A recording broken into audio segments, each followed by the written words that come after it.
you are listening to the Kinetic Man Podcast. I'm Stuart. And I'm David, and we want to walk with you on the journey to living a life defined by uncommon action that is full of purpose, adventure, and meaningful relationships. Our goal is to refine our why while helping you find yours, and together achieve our best and highest purpose. In the end, we'll drive each other to leave the potential life behind and become kinetic men. Men, we have a big announcement at the end of this podcast episode, so make sure you listen all the way to the end. We're starting up a new program in March called TKM Reflections, and we're going to be guiding men to take uncommon action. If you don't want to wait till the end, you can go to thekineticman.com/sign-up, thekineticman.com/sign-up, and go fight on your own right now. Take uncommon action. Enjoy the show. Mike Brown in the house. Pumped about this conversation, my man. Yeah, I'm super excited to be here. A couple of my favorite dudes, and happy to jam. Yeah, dude, this goes, we go way back to all USNA days. This is fun, man. Yeah, for sure. It's so fun to reconnect with people later in life in a new context, because I think we were all very different people in college and different hopes and dreams, and then coming back now and seeing the work you guys are putting into the world is so cool and warms my little heart. And yeah, so I'm super excited. Yeah, dude. I got a quick story, and you're a dad, and Goody's obviously is a dad. This happened yesterday, and I think you'll get a kick out of this. Do you ever have like this feeling when you're in the house, your kids are around, but they're like nowhere to be seen, and all of a sudden it becomes like really, really quiet, and you're like, something's going on here. It sounds expensive, is what I usually think. Yeah. Oh, so that happened yesterday. Like I'm like doing some chores around the house, and like it all goes quiet. And my son, he's 6. He's a little hellion. And we earlier were talking about like getting haircuts, right? And he was like, oh, my hair is kind of in the way. And so I start poking around, and I walk in to our guest bathroom, and there he is. Like he got like his own little like step stool ladder thing, and he's up, and he's got like kids crafting scissors, and he's like mid-cut, just like completely cutting his hair. And there's like a huge like bulk of hair in the sink. And it's like all over the place. And I was like, cool, man. Nice work. And he turns around and looks at me, and he's got this big grin on his face, and he literally looked like Dumb and Dumber, dude. Like he cut like way up high, like way yes. like, all the way across. You little pumpkin pie haircutted freak. Yeah, dude. And so I was like, all right, cool, man. Hey, it looks good. And like I took a picture and sent it to my wife, and she's like, are you going to go do something about that? I was like, nope. He's going to school like that tomorrow.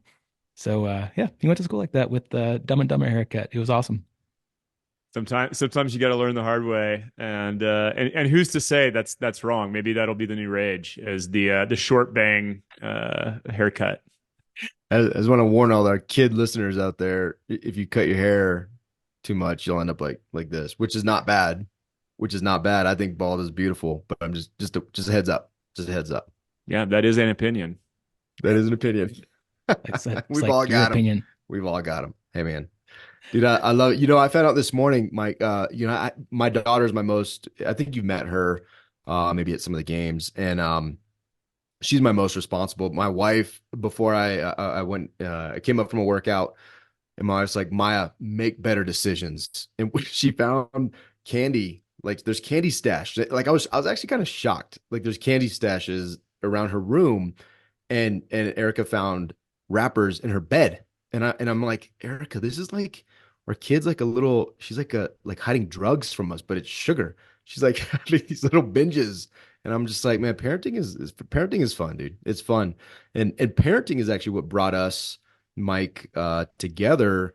I was wearing Navy gear. I think it was maybe Army Navy a few years back. And I was Navied out, and you were just sitting there, and you're like, hey, dude. And I'm like, whoa, this is crazy. We ran into each other. Our kids were on the same soccer team. Had no idea. We've obviously had not seen each other for 2 decades. And so had no idea we had kids that age or any of that.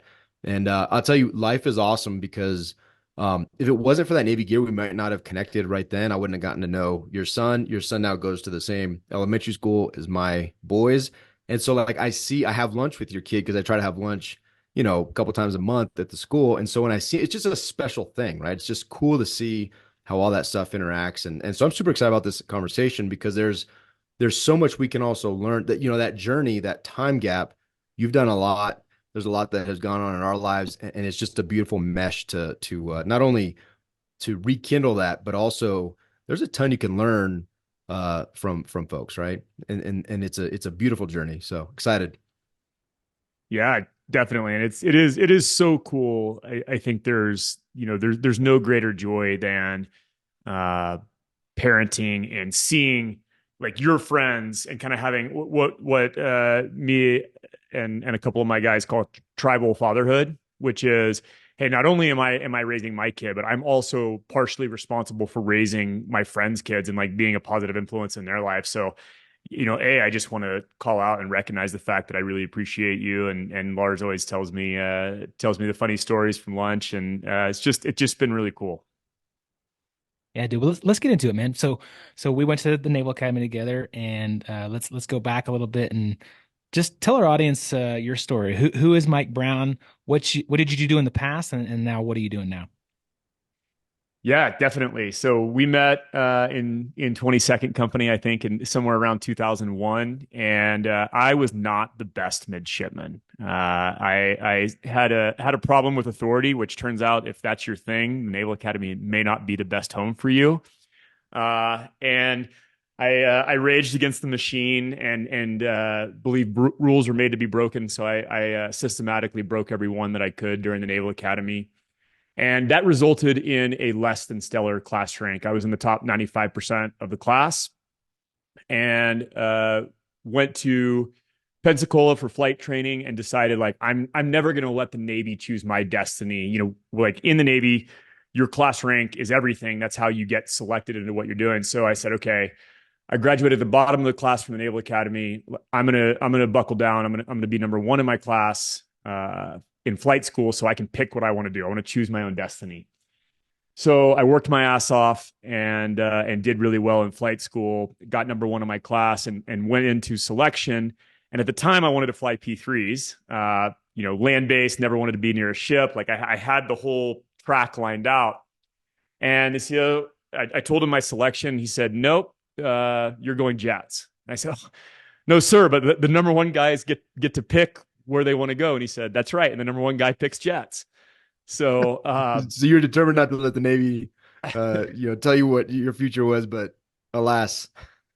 yeah, best laid plans, right? So I went jets, and it was the best decision that anyone's ever made for me. I really thrived in the fighter squadron. It was a different environment than the Naval Academy, and it really shaped who I am today. And I learned a ton about how to perform at a really high level. I also learned a few things about what not to do.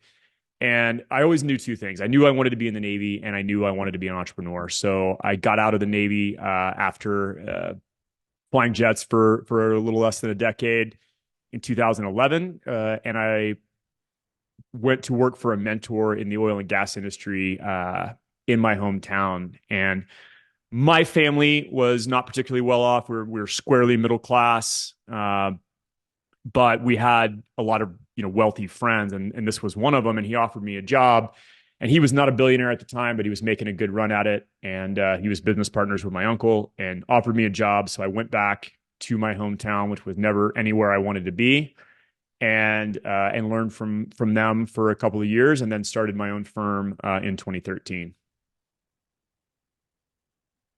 So, yeah, there's a lot there probably in just that journey.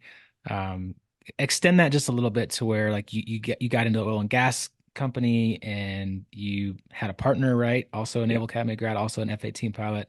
Yeah. Where did it go from there? Yeah. So I started my firm with my best friend from the Navy, Jake and Salvi, and we grew that firm to very quickly, and we can kind of talk about what that journey looked like. But it was when I was joining my original mentor, he said this is the best time in the history of oil and gas to be in oil and gas, and he was right. And so very much, I'm all about increasing your luck surface and saying yes to opportunities when they're presented. And we very much did that. And it was the best time in the history of oil and gas to be there in 2012 in the Permian Basin. And So in many ways, we found success very quickly. We grew that firm to 8 figures in annual revenue and eventually exited in 2019.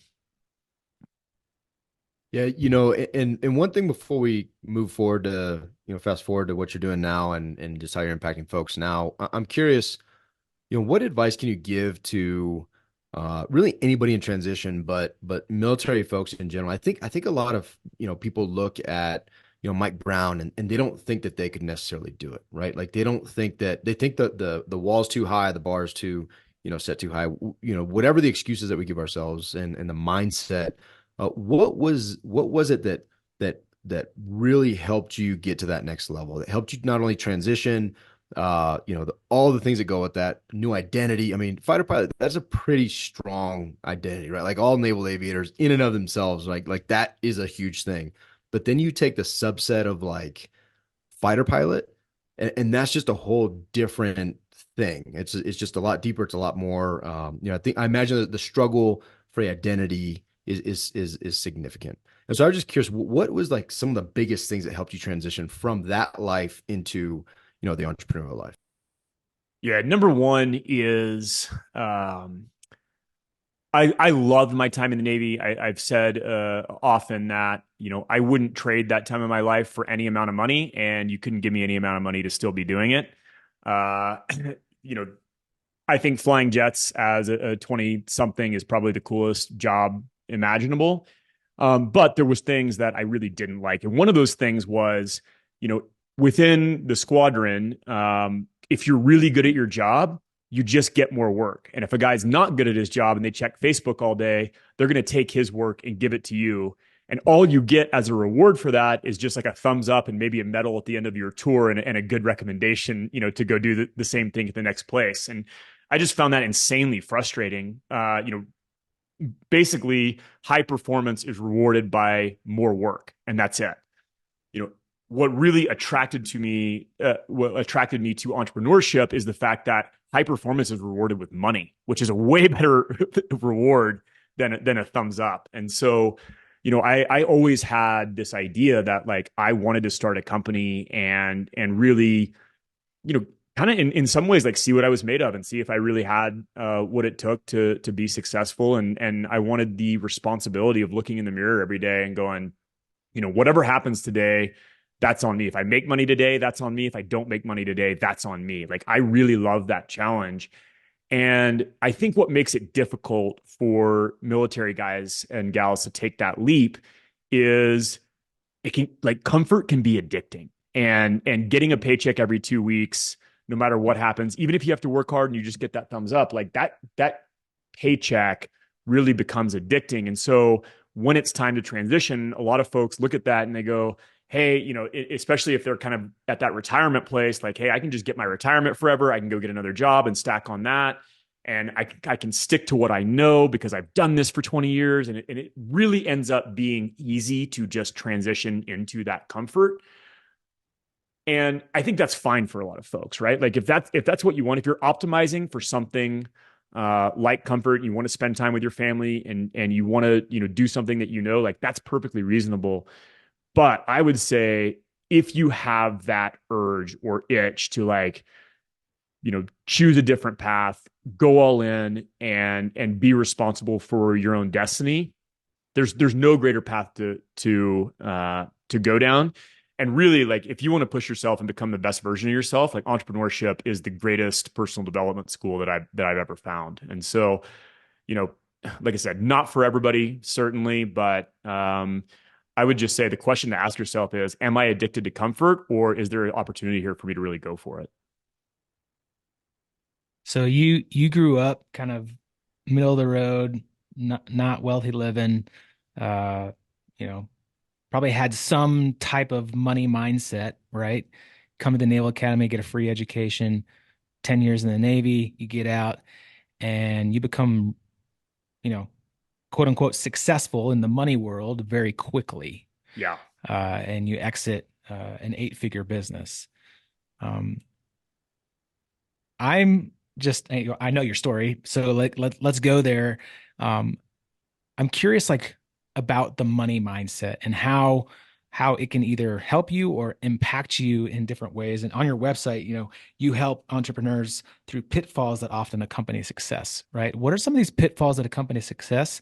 And what are some of this mindset towards money that comes from like early on in life, right?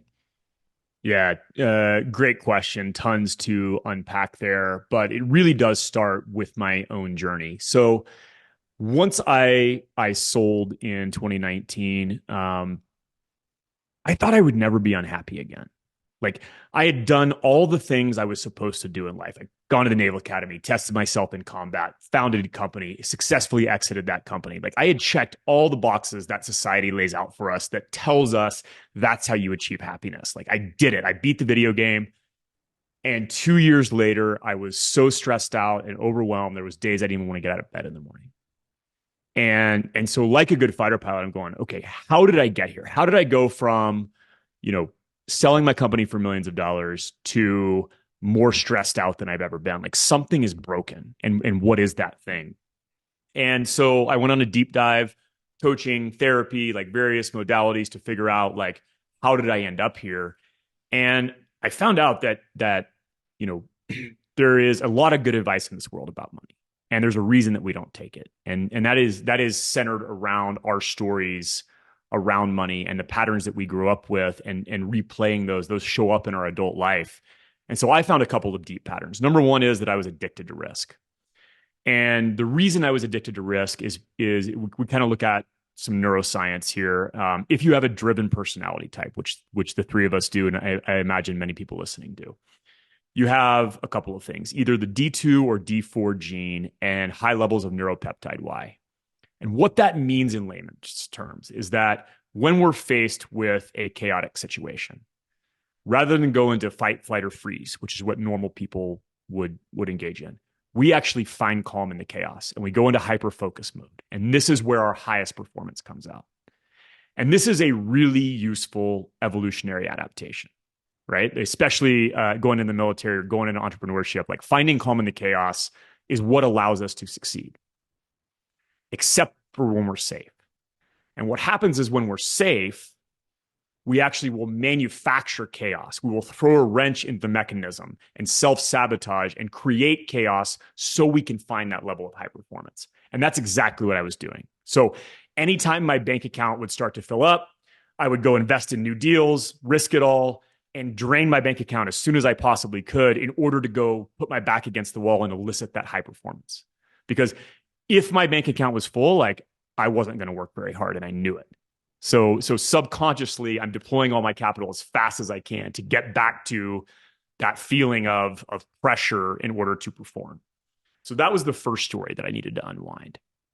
The second one was deeper. And that is growing up, I said I was squarely middle class. I would actually say we were kind of lower middle class for a while. The oil business was no place to be in the late or mid to late 90s. And, when we were growing up, I remember my dad driving this 1985 Pontiac Bonneville. It had thumbtacks in the roof to keep the headliner up. It had some rust colorations. We called it the brown bomb. And I was so embarrassed by this car. Like I couldn't understand why my dad would drive such a shitty car. And like now I recognize like there was 5 kids in the family. Like my dad was working his ass off. And, I really truly appreciate the sacrifice he was making. But my 13-year-old brain didn't understand that, right? And I remember during those times, like my parents would fight every night. I would watch the two people I love the most on the planet fight every night, and they only fought about one thing: money, right? And so I said, when I grow up, I'm going to make enough money that I never have to worry about money. And so I did. And like, again, this is a really powerful motivator. Like this was the driving force behind going to the Naval Academy and starting a company and like all of these things that made me successful. But unfortunately, my child brain equated worrying about money with being responsible with money. Right. So I just had this easy come, easy go, freewheeling attitude. The more I made, the more I would spend, the more I would invest. And I never worried about money. And that resulted in me getting in this, really critical situation after making a life-changing amount of money where I never should have had to work again. right? So when I talk about money stories, these are the money stories that determine our behavior. They're subconscious programming running in the background. They have to do with either our childhood or early adolescence, or even things that happen to us early in adulthood. So like, a bankruptcy could result in someone having a deep ingrained pattern about how they relate to money later on. So those are the subconscious things that are driving our behavior. We love to think that we're rational, but the fact is, our brains are pattern matching machines, and they're only designed to do one thing, and that's keep us safe. So what we witness turns into subconscious programming that is designed to keep us safe and keep us from repeating the mistakes of the past. Yeah, I love that. And it's super powerful. And I appreciate you sharing it. And I'm curious, like, let's talk tactics now, right? So how can we address these things? And I say these things really, I guess it could be summed up in our money mindset. How can we address it in a healthy manner before it becomes a reaction or before we're in faced with crisis or dilemma? How can we be proactive in addressing this and also unlocking our greatest potential and highest calling, right? How do we do that in a way that does not require us to, you know, assume such risk or potentially just live in a state of unhappiness? Yeah. How can we shortcut the process? And we can't, is the great news. So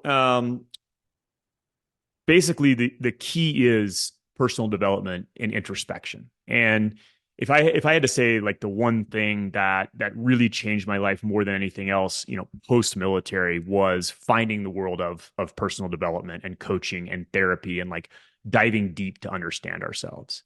And it's not easy work. And most people look at that and go, "Oh, I'm not sure if I want to do that. I don't want to open that can of worms. I'm not sure if that's for me." And that's because it can be really scary to dive into. But I guarantee what you find on the other side of that is what drives you to become the best version of yourself. And there is so much for you sitting on the other side of what you're afraid of in diving into those things. So what I like to do is characterize it as what I call the AI loop, which is awareness, insight, action, and integration.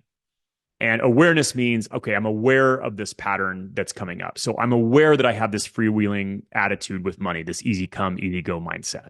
So I'm aware that I have an issue here. The second step is insight, which is, okay, where does this come from? Okay, so that's diving back into my childhood and going, okay, I see, watching my parents fight, creating this idea that I would never have to worry about money. That's where this thing comes from. And what tends to happen is we love to get stuck in the insight place. We love to like mine our childhood and go back and go, oh, and it feels really good to see. It feels like we're unlocking something when we realize where some of this stuff came from. But the third step is the most critical, and that's action. Okay. So if I find myself falling into this pattern, what am I going to do to arrest that pattern in the moment and then repattern, take some sort of action? And when I do that enough times, that's how I get to integration. That's how I repattern my brain and create a new habit pattern that becomes second nature, replacing that old subconscious programming. So that action step is the most important. And there's a few ways we can go about this. An action might be very tactical. So, for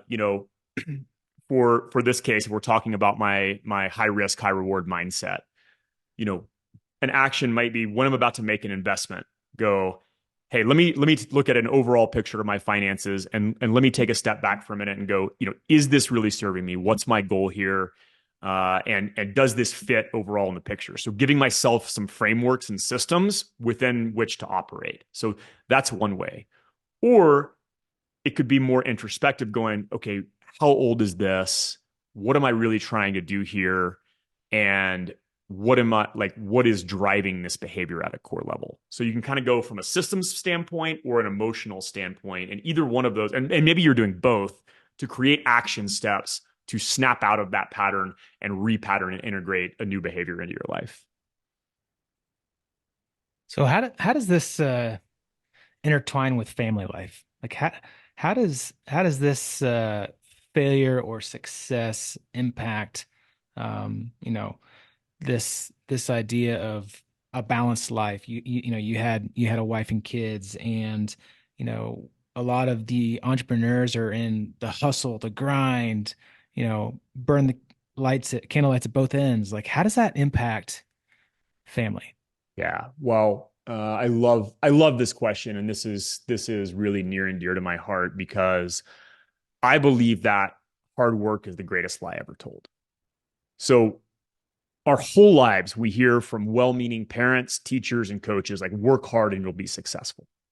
But the problem is it's not true because if it was true, there would be 7 billion rich people on this planet because everybody is engaged in backbreaking labor, working their ass off. And I believe it's actually one of the most condescending, insensitive things a wealthy person can say to someone who's struggling is, well, just work harder and you'll be successful because everybody's working hard. So there must be some other factor to success, right? And that factor is leverage, leveraging our time, leveraging our risk, leveraging our resources, leveraging our wealth. Like leverage is how we break out of the grind and become successful.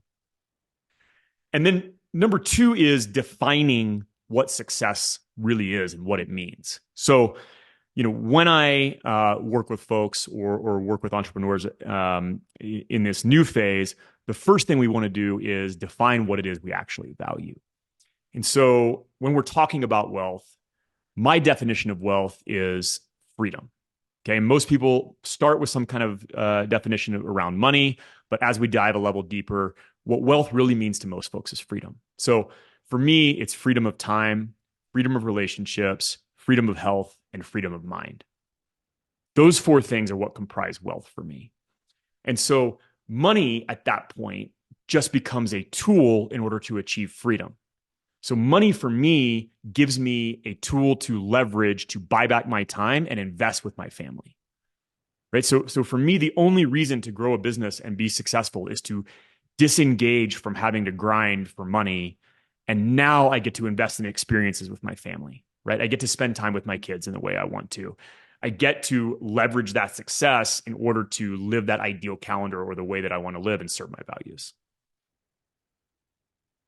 Dude, it's I've got like I'm trying to scroll this digital notepad to get capture these notes, and I'll tell you one of the things you said, rewinding, you talked about the AI loop, and that process is hard. That is hard work, right? And the idea that just purely hard work is a lie, to success, quote unquote success. But I think what's fascinating to me is it's I don't want our listeners to be to think, Mike Brown went to Nail Academy, crushed it, had this amazing relationship with his best friend, and they started a business and 8 figures, and then the family life was amazing. Like, dude, you've had some serious struggles, right? Like, and I'll say you have been a significant influence to me.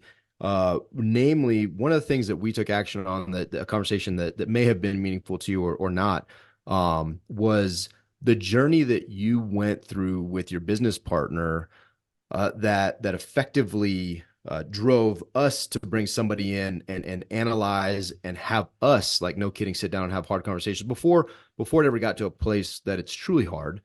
Um, but have somebody come in and analyze and be like, okay, these are the things like that I see from an outsider, and here's where your relationships, here's some pitfalls, here's some things.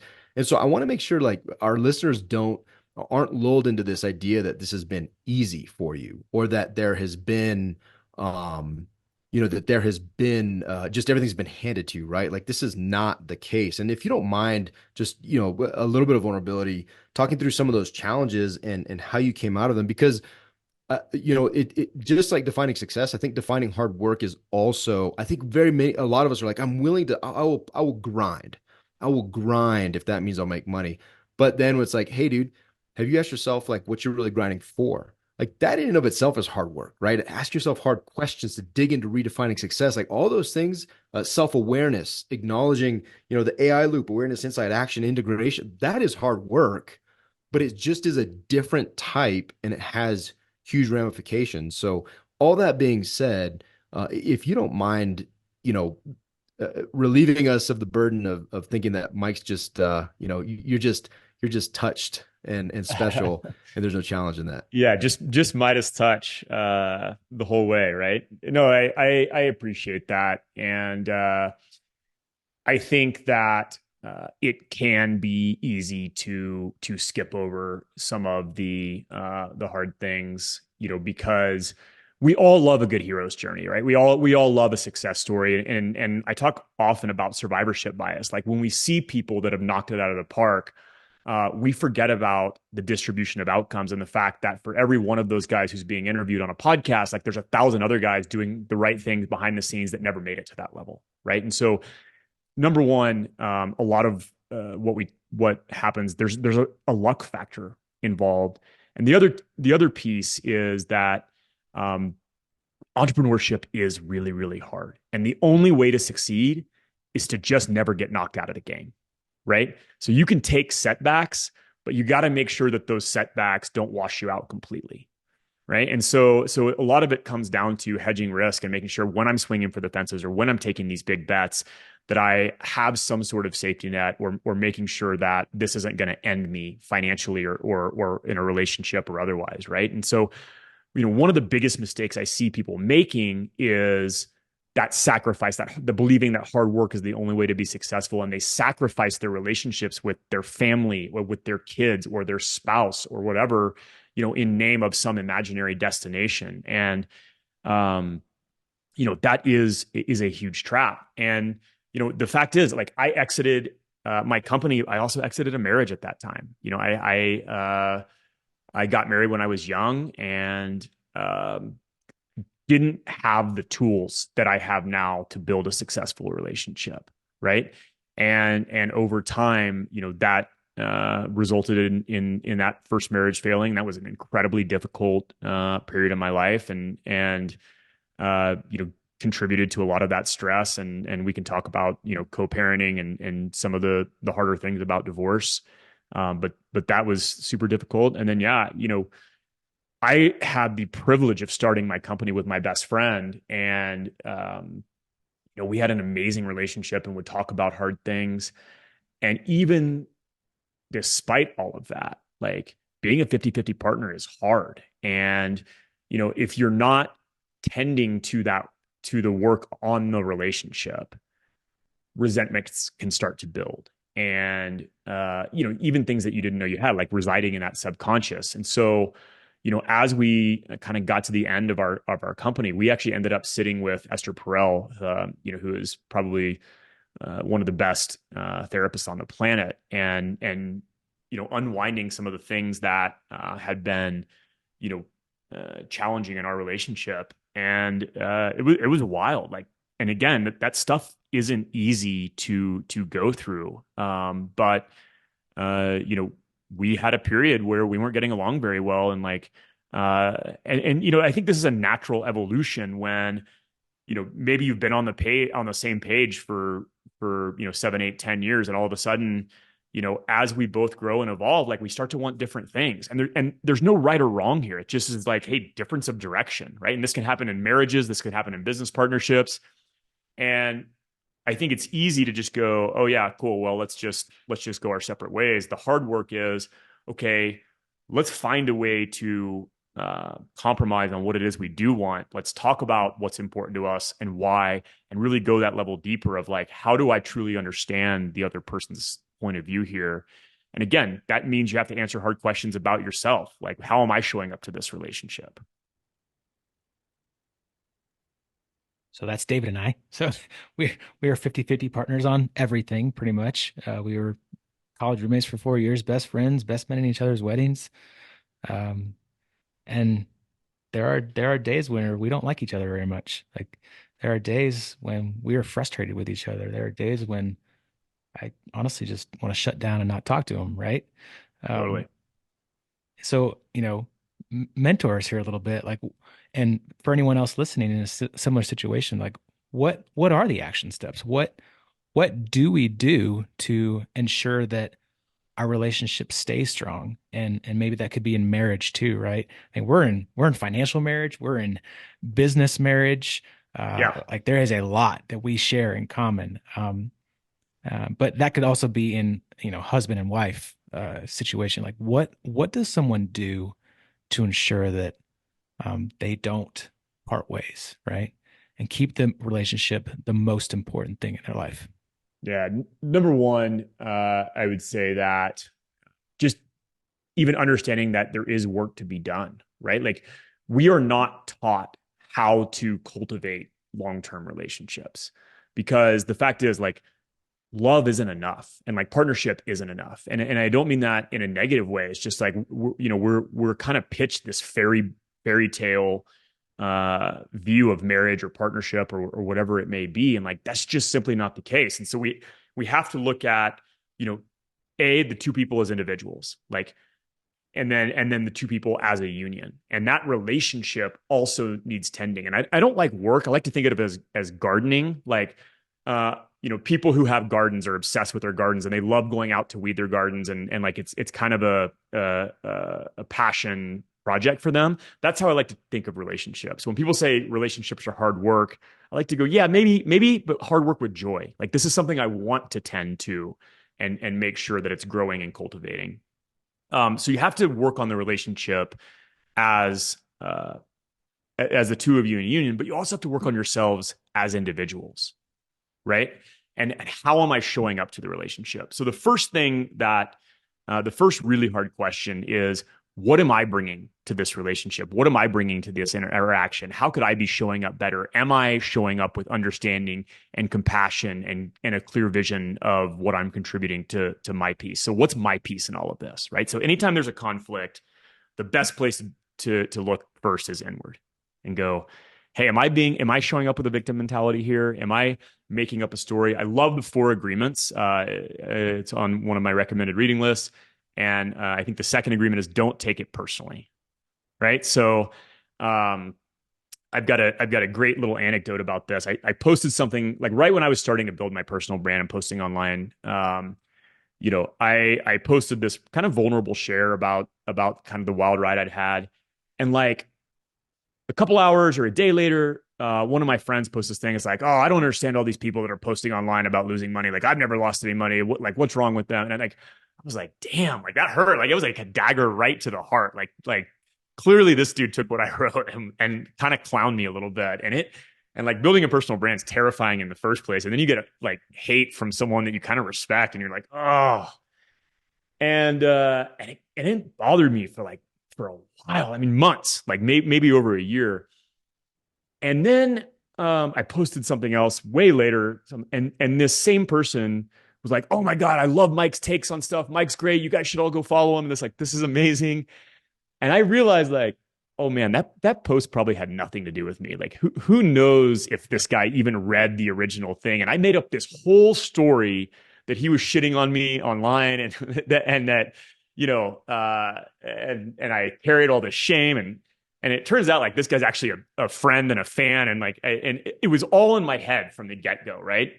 And the same thing happens in our relationships, right?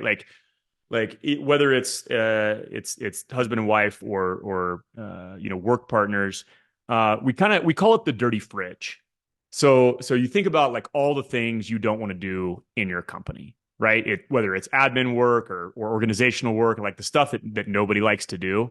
We always make up a story why the other person's not doing it, right? Rather than going, why am I not cleaning out the fridge? Like, oh yeah, my wife never cleans out the fridge because she doesn't like me, and I'm busy at work earning the money, and we have all these great narratives, and they go, well, why don't you get off your ass and go clean that fridge out, right? And so what I like to do with business partnerships is ask, and maybe the two of you, like, hey, what's the dirty fridge work that nobody wants to do, and what story are you making up as to why the other person's not doing it? Let's start there. Yeah, dude, that's I love I have that a laundry list. No. Yeah, he does. He does. None of them have his name next to it. No, I'm just kidding. And I'll tell you what's been, to your point, and for anybody desiring to enter partnerships, I think it's critical to do this, right? Before we ever did a deal, I mean, we literally like played through a bunch of scenarios that were all negative, had negative outcomes. And what does this do to our friendship? What does this do to our relationships? Is this something we're willing to endure? Is it something we're willing to risk? And just play it out, right? And actually made agreements through that process of like, hey, if like I totally understand if some other great opportunity comes up and you need to take that because it's good for you and your family. And I commit now to not being, well, I commit now to, if I feel resentment, I will share that. But I also commit to understanding and trying not to have resentment towards this amazing opportunity to celebrate you, to be happy for you. Now, there's a little bit of kumbaya on that, and of course, there's things to work through. But I'll tell you the part that's not kumbaya, and we do this, and it's important knowing your personalities and your role. Like Stu is a classic, like he would be more comfortable in um if there's conflict between us, he would be the guy that's way more comfortable in like doing the silent treatment and letting that endure for eternity. And I'm like very, very much like, in my marriage and my friendships, like, hey, is there something going on? Like, let's talk about it right now.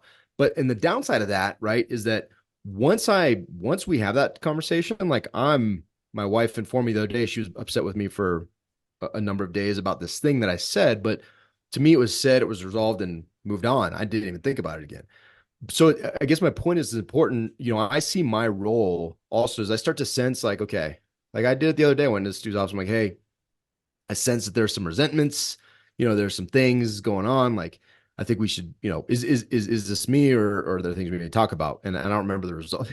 Just case in point. I love it. Case in point. I don't remember exactly what if there were things that had to be resolved or not, but in my mind they've been resolved because we brought it up and moved forward, right? But it's just knowing each other, giving each other permission and grace, but also sometimes you have to step up and live in the strength no matter how uncomfortable it was. It's not like I was super comfortable going to his office and be like, hey dude, like this is my sense, because sometimes people are like, dude, I don't want to talk about it, and I know that, but there's also, and then there's grace and being like, okay, I'll let you, give you space, analyze, and then that, still come back with some things that I never thought about, right?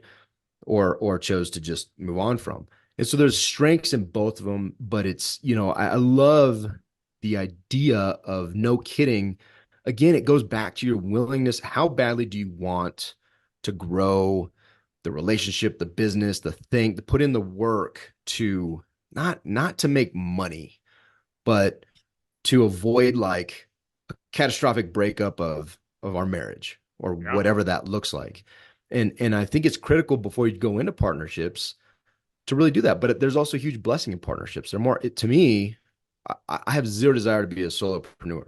I have zero desire to build a business on my own. Zero. Like I just won't do it because it's so much fun to do it with others, right? But there's just these things that you have to be willing to have these conversations. And I would argue for us, and for me specifically, finding Mike Browns, right? Finding the people, and like, let's get into what you do now. You touched on it. He coached people, but dude, you like coach high level individuals into like beyond the, just the money making aspects of a business, the X's and O's. There's a relational element that you're heavy into. And let's talk about what you're doing now, right? Let's segue into that, because I think the thing that anybody listening could do in any aspect of their life, whether it's your marriage, your relationships, your businesses, is get around somebody, hire a coach, invest in yourself to have to be, to get on the path that you truly want to be, because there are people that have walked that path and they can short circuit that for you.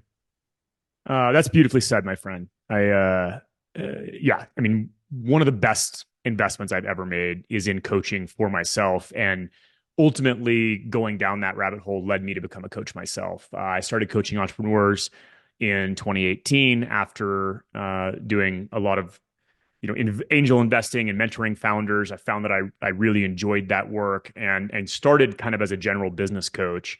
And then as I continued down that path, realized what I really liked was the deeper level of introspective work that we kind of touched on. And so, kind of evolved from, giving straight P&L advice into a more holistic approach. And I truly believe that there are very few business problems. I used to say there are no business problems. There are only personal problems. There are a few business problems, like catastrophic economic downturn. That's not a you problem. That's a business problem. But for the most part, when problems show up in our business, it's usually a personal limitation that we're bumping up against, and it can be solved from an introspective, emotional healing type level. And so, that's what I'm really passionate about now. And where that's evolved into is, again, born of my own journey and the trials and tribulations I went through post-exit. Now my practice has evolved into a wealth coaching practice. So I teach people exactly what we've been talking about: how to use your wealth as a tool to create a life of freedom that you never have to retire from. And that's what I'm passionate about now. And so it's really a two-pronged approach. There's the tactical and strategic, and that's what everybody wants. Like, hey, what are the best tax tips and strategies? How do I make passive income? And all of that's core to what we do. But really, what I want to talk about first is the foundational work of like, what's your relationship to money? Why do you want to create this success and create this passive income? What are you going to use it to build? Who can you impact? What kind of a life do you want to design? And then let's marry those two together and create a plan to get there. But it's driven from impact, not just from some subconscious place of like, I want to feel successful. What's the difference between an entrepreneur and an investor? Great question. You write a lot about That's right. this a lot. You just tee them up and I'll knock them down. Boom. I sent an email about this a few weeks ago, and great shameless plug here. If you like what I'm talking about today, you want to learn more, join my newsletter at unbreakablewealth.com/newsletter. Sign up. I send a weekly, completely free newsletter focused on personal finance and really decision making. And so what Stu's asking about is the difference in an entrepreneur and an investor. I've always considered myself an investor. And the difference is an entrepreneur has this earn the boats, like I'll forge ahead in the face against all odds, no matter what mentality. And that is exactly what makes them successful. Whereas an investor goes, hey, I only need to win more times than I lose. And I'm going to take a bunch of bets and recognize that some of those bets are going to be losing, some of them are going to be winning. And I want to optimize decision making to win more than I lose. And those are two very different mindsets.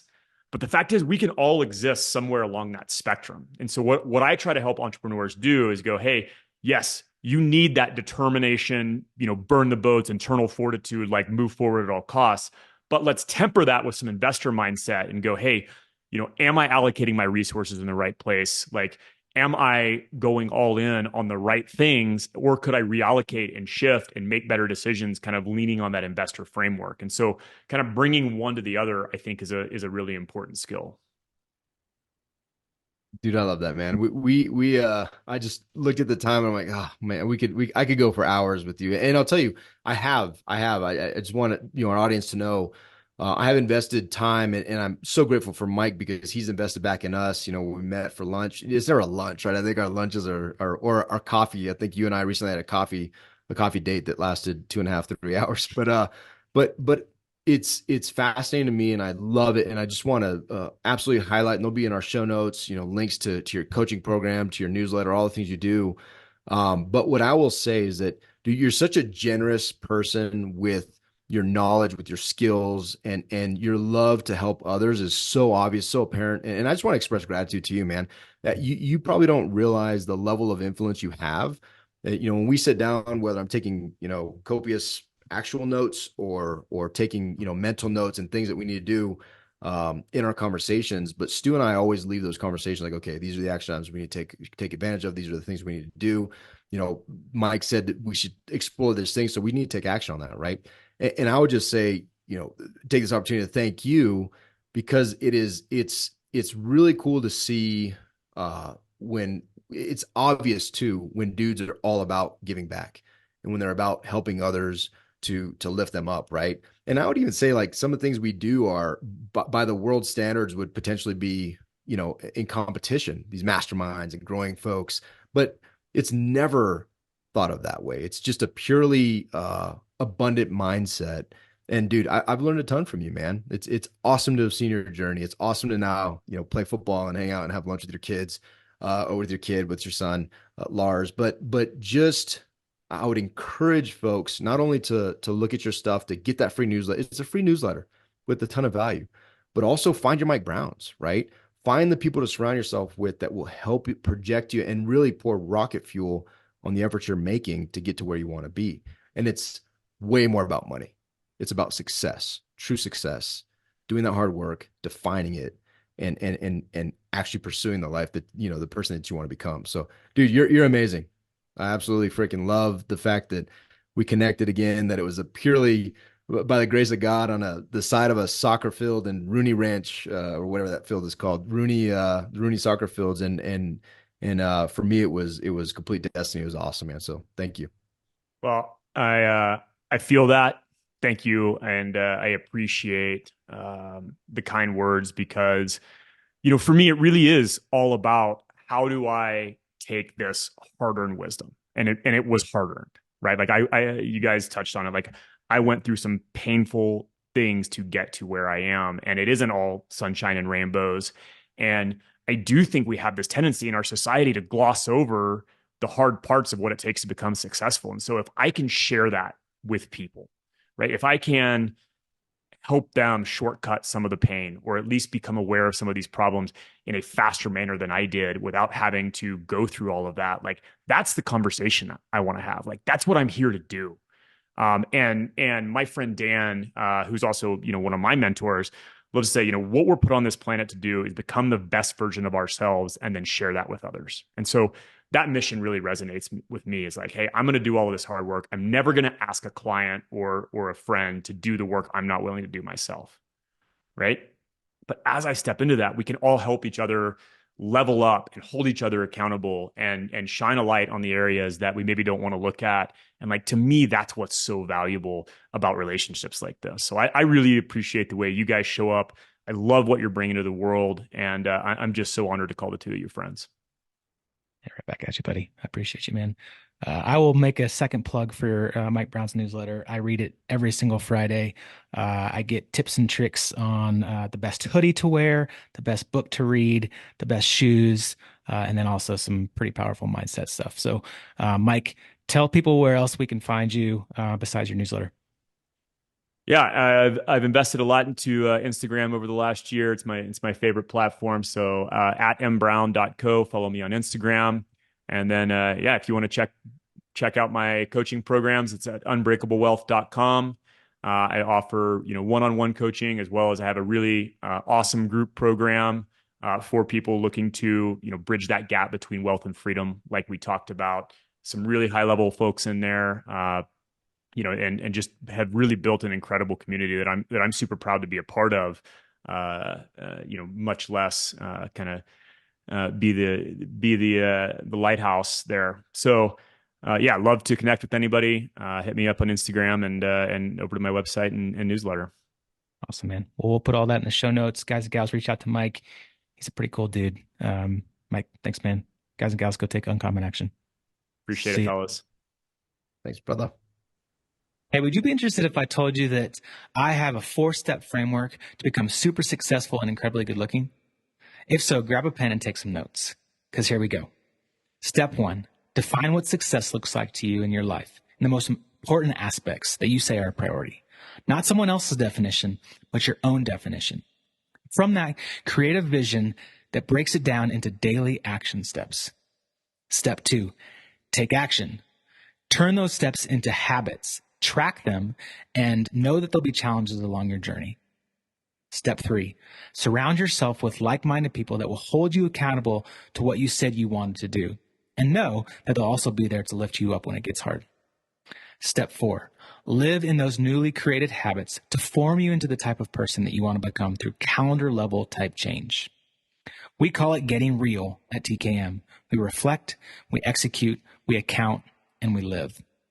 And we've discovered that you can accomplish anything with that framework. And that's exactly what the Kinetic Man is all about. We take uncommon action to live with no regrets and say yes to our best life. Now, most of this gets done inside our high-level mastermind that meets every week.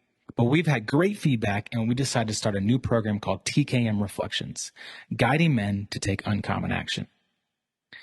We're starting it in March, and we're going to meet once a month to guide you through redefining success in 9 critical aspects of your life, which we call the Kinetic Life Circle. You'll be asked some really hard questions. You'll be surrounded by like-minded warriors, and you'll walk away with a new definition of success and an action plan to live a life without regret. And here's what you get. You'll get video recordings to build your foundation. You'll come away with a new identity, core values, and a purpose. You'll have monthly live and recorded 1-hour video calls with the TKM staff. You'll get a downloadable copy of the Kinetic Life Plan, which is 50 plus pages of incredible content. And you'll get a community of men that you'll know fully and will call brother. And we're adding on some bonuses that normally only the mastermind members get. You'll get access to 4 monthly level up videos from our podcast guests. You'll get access to the quarterly investor pitch day, which is incredible. And you'll get access to our annual private retreat here in Colorado that's only for members. So you might be asking, who's this for? And I'll honestly say that it's for every man that's ready to step it up and live a life without regret. It's for the man who wants to redefine success and say yes to his best life. So now is the opportunity. Jump on this. Go to thekineticman.com/sign up. Again, thekineticman.com/sign up. Go take uncommon action. We'll see you there. Thank you for listening to the Kinetic Man podcast. If you are growth-minded, community-focused, and willing to take uncommon action to redefine success and live an abundant life, visit our website at www.thekineticman.com to see all the ways we can connect. And on our website, you can find more information on everything we're doing, like joining our meetup page to get the details on our webinars and our local Thursday gatherings here in Colorado. From our site, you can also find more information on and sign up for the next Kinetic Man retreat and the next house of our mastermind group. Finally, we always appreciate your love and support. Please share this episode and go rate us on your favorite podcast player of choice. Thank you again. Now go take uncommon action.